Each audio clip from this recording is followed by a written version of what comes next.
Yes start. Bharat आज विश्व की सबसे तेज़ी से बढ़ती अर्थव्यवस्थाओं में शामिल है। देश की विशाल जनसंख्या, बढ़ती क्रय क्षमता, डिजिटल विस्तार और उपभोक्तावादी संस्कृति ने भारतीय खुदरा बाजार को नई ऊंचाइयों पर पहुंचा दिया है। अनुमान है कि वर्ष 2035 तक यह बाजार दोगुनी क्षमता हासिल कर लेगा। दुनिया की सभी बड़ी बहुराष्ट्रीय कंपनियों की निगाहें भारत के इसी विशाल उपभोक्ता बाजार पर टिकी हुई है। इसके साथ देश में ऑनलाइन व्यापार का भी तेज़ी से विस्तार हो रहा है। प्रतिवर्ष लगभग 19% की दर से बढ़ता वाणिज्य क्षेत्र आज भारतीय अर्थव्यवस्था का महत्वपूर्ण हिस्सा बन चुका है। वर्ष 2024 में भारत ने अमेरिका को पीछे छोड़ते हुए चीन के बाद दुनिया का दूसरा सबसे बड़ा वाणिज्य बाजार बनने का दर्जा हासिल किया। पिछले वर्ष देश का ऑनलाइन खुदरा व्यापार लगभग 65 अरब डॉलर तक पहुंच गया, जिसमें करीब 30 करोड़ सक्रिय उपभोक्ता रहे हैं।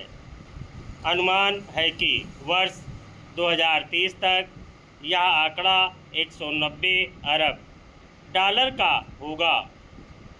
देश के सकल घरेलू उत्पाद GDP में लगभग 10% का योगदान देने वाला खुदरा व्यापार न केवल अर्थव्यवस्था की गति तय करता है, बल्कि महंगाई और मुद्रास्फीति के आंकड़ों को भी सीधे प्रभावित करता है।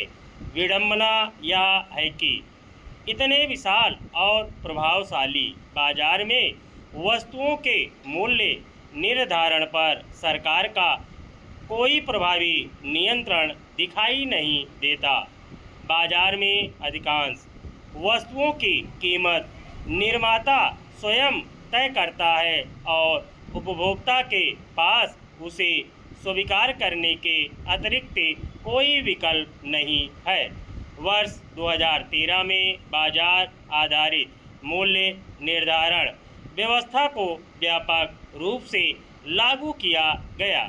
सरकार ने वस्तुओं पर अधिकतम खुदरा मूल्य अंकित करना अनिवार्य तो कर दिया, लेकिन यह तय करने की कोई वैज्ञानिक और पारदर्शी प्रक्रिया निर्धारित नहीं की कि किसी वस्तु की कीमत किस आधार पर तय होगी। परिणामस्वरूप मूल्य निर्धारण का पूरा अधिकार निर्माता कंपनियों के हाथों में चला गया। निर्माता उत्पादन लागत, बाजार की मांग, प्रतिस्पर्धा, विज्ञापन खर्च, वितरण श्रृंखला, कमीशन और अपेक्षित मुनाफे को जोड़कर अपनी सुविधा अनुसार अधिकतम खुदरा मूल्य तय कर देते हैं। लीगल मेट्रोलॉजी अधिनियम और पैकेज्ड कमोडिटी नियम केवल यह सुनिश्चित करते हैं कि अधिकतम खुदरा मूल्य से अधिक कीमत वसूलना अपराध माना जाए, लेकिन यह स्पष्ट नहीं किया गया कि यह मूल्य तय करने का वास्तविक आधार क्या होगा। इसी सबसे बड़ी खामी ने उपभोक्ता संरक्षण की भारतीय अवधारणा को कमजोर किया है। स्थिति यह है कि ग्राहक को केवल पैकेट पर अंकित कीमत दिखाई जाती है, जबकि उसे वस्तु की वास्तविक उत्पादन लागत उससे कई गुना कम हो सकती है। उपभोक्ता संरक्षण कानून ग्राहक को केवल मोल भाव का अधिकार देता है।